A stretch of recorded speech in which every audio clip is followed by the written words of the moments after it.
Well, one of the key things you don't have in Russia, and you don't have when you're living in Ukrainian territory under Russian rule, is free speech. It's something that we desperately, I suppose, try to protect here in the West. Well, not always when it comes to things like trans issues or talking about climate change or talking about lockdowns or many, many other issues. Huge attempts, regular attempts now to shut down our free speech, whether it is big tech companies, whether it's governments with the online safety bill suggesting that adults need help. We're told it's going to be tweaked for dealing with legal but harmful content, or whether it's people just speaking up in their workplaces about their views on women's safety and women's safe spaces. Whatever it is, we see again and again that people are being shut down. We see cancel culture with people losing their jobs. Well, one of the few organisations actually helping those people is one of which I am a member, the Free Speech Union, set up by Toby Young. He's also the man behind the Daily Skeptic website, a newsletter every day. Well, yesterday, PayPal moved to shut down the accounts of the Free Speech Union, Daily Skeptic, and their man in charge, Toby Young's personal PayPal accounts. Well, let's talk about the implications of this with the Free Speech Union's Chief Legal Counsel, Bryn Harris. Good morning to you, Bryn.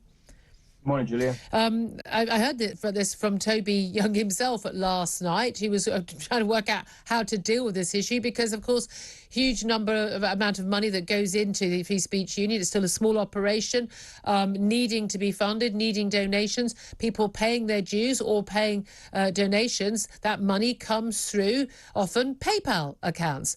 PayPal freezing those accounts. What is the implication of that? Well, absolutely, you're right. We don't just use PayPal to do our Christmas shopping. It's integral to our business, how members pay to be members of the union, and how we get donations. So this is a very serious move by PayPal. And as of yet, we really don't know why they've done it. There's been no explanation of what we've allegedly done and what their justification is for withdrawing their business. So we really need to talk to them. They need to talk to us openly and explain what they've done. Well, my understanding that the claim is, they've been shut down because they're in violation of rules, but no one knows what those rules are and what the violations are.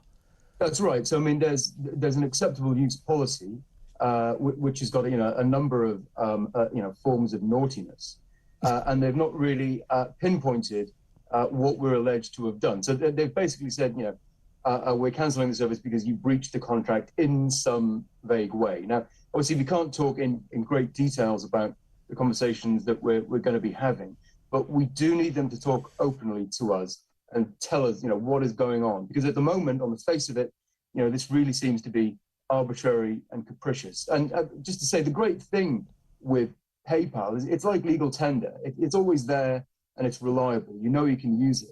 Well, not anymore. Yeah. You can't use it if your values are wrong. And we're not sure what PayPal's values are, but they make this very opaque decision. Random decision. And then we've seen this with a lot of big tech companies, whether it's, the Twitters, so the YouTubes, the Googles, Facebook, deciding, no, we don't like your views on something, your account is suspended. And the lots of people's response will be, look, these are private companies. You can choose to use their services. They're entitled to say they don't want you to use their services. If you break their rules, then that's it. Again, you need to know what the rules are, and you need to know what rule you've broken, perhaps have a chance of appeal. But also, crucially, it's the idea that, well, these organisations, many of which are huge organisations, that they get to have an opinion on what you can use the money for. Now, if you were funding a terrorist organisation, well, there would already be rules and laws about that. But by definition, what is being done by the Free Speech Union isn't in breach of any laws in this country.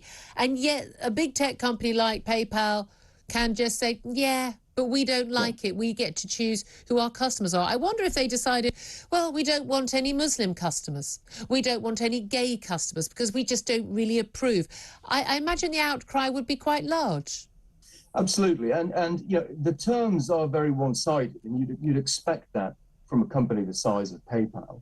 But that doesn't give them complete carte blanche. The law still demands certain norms of reasonable, fair behavior.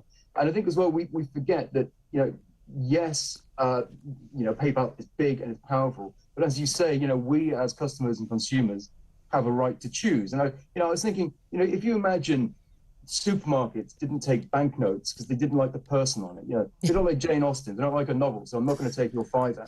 Well, you know what we do? We just use contactless. We'd say, well, you know, I'm not going to use money anymore. I'm going to use contactless. Well, you know, I think PayPal is really edging people to do that. You know, use a service that is reliable. Yeah, and I tell you what's also reminiscent. Remember, we have that power as consumers. It's reminiscent to me of, again, this is why a lot of people don't want to move away from using cash, just simply using, you know, whole hard cash. But this reminds me a lot of what happened when we had those anti-vaccine passport protests in Canada, where people who were just supporting the convoy of truckers and the people who were supporting them simply by making donations. And we saw Canadian banks, under instruction from the Canadian government, that lovely, nice Liberal man, Justin Trudeau, the darling of the left, ordering Canadian banks to freeze the funds of, for instance, you know, a cafe owner who had sent $20 to support this, her view, charitable cause. Now, this, I mean, we can think, oh, well, this is just a little bit of difficult admin, or this is about a private company. This is exactly the sort of sinister censorship of free speech, which the Free Speech Union was set up to try and counter. Absolutely. I mean, they're not doing themselves any favours by choosing us as a target, and they're certainly not doing their reputation any good. And I think there is a general point about this, that, you know, we don't want politics and ideology in every part of our life. Yeah. Sometimes we just want to use a payment service. Yeah. You know, that isn't an ideological choice, and we don't want that intruding in our lives all the time. Absolutely. Bryn Harris, really appreciate you joining us. I imagine you've got rather a busy day, Chief Legal Counsel at the Free Speech Union. And again, people's PayPal donations will be paying, you know, for people to do that work.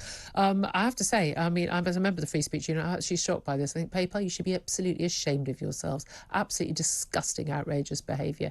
And I certainly will not be using PayPal services whenever I've got an option not to in future. Always used to. No, if you don't support free speech, then sorry, I don't want to use your services. Right.